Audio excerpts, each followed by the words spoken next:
In the short term, many people just want the discrimination to stop. They want for their lives to be normal and safe, and that's a very reasonable expectation. But I would encourage individuals to look also at the bigger picture and to take formal action.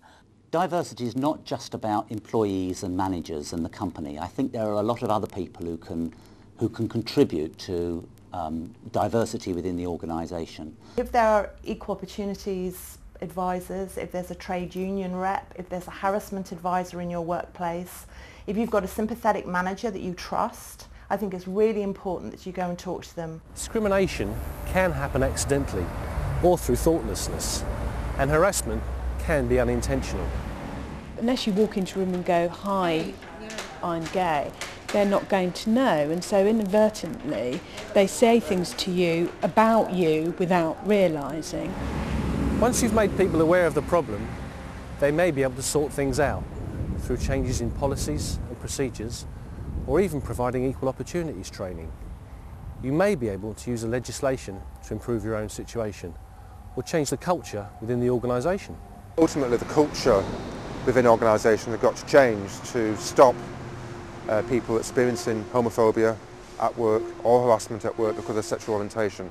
It shouldn't be the case now that anybody should experience those things at work at all, that people should be valued at work because of their skills and the diversity that people bring to their workplace. So if you're discriminated against or harassed, what should you do? You need to think very carefully about the right course of action for you. People have problems at work, they should try to resolve them informally at work. Litigation should be a last resort, not a first resort.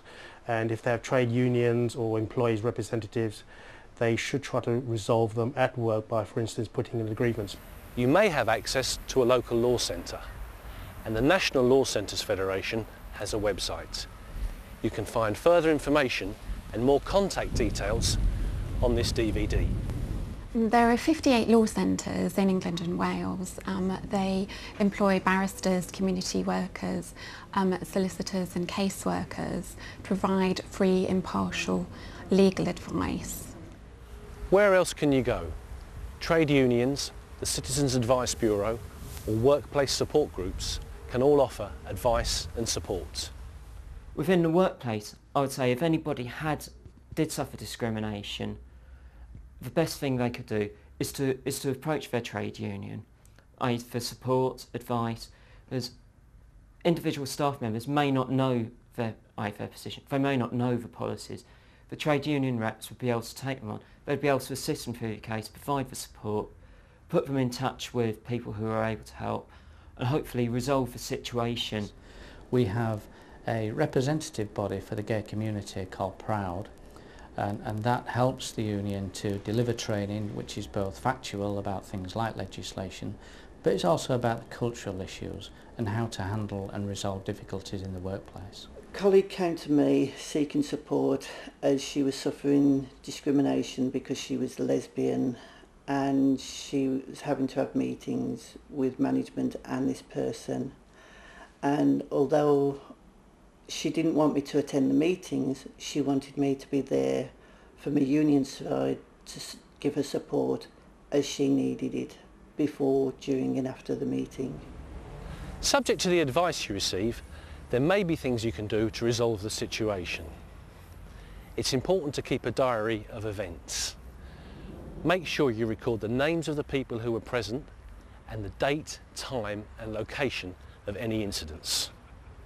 I think it's really important for you to write down any incidents, you know, when they happened, who was the witness, what was said, and just log them, because that will help you to catalogue and have evidence if you want to make a more formal complaint, for example.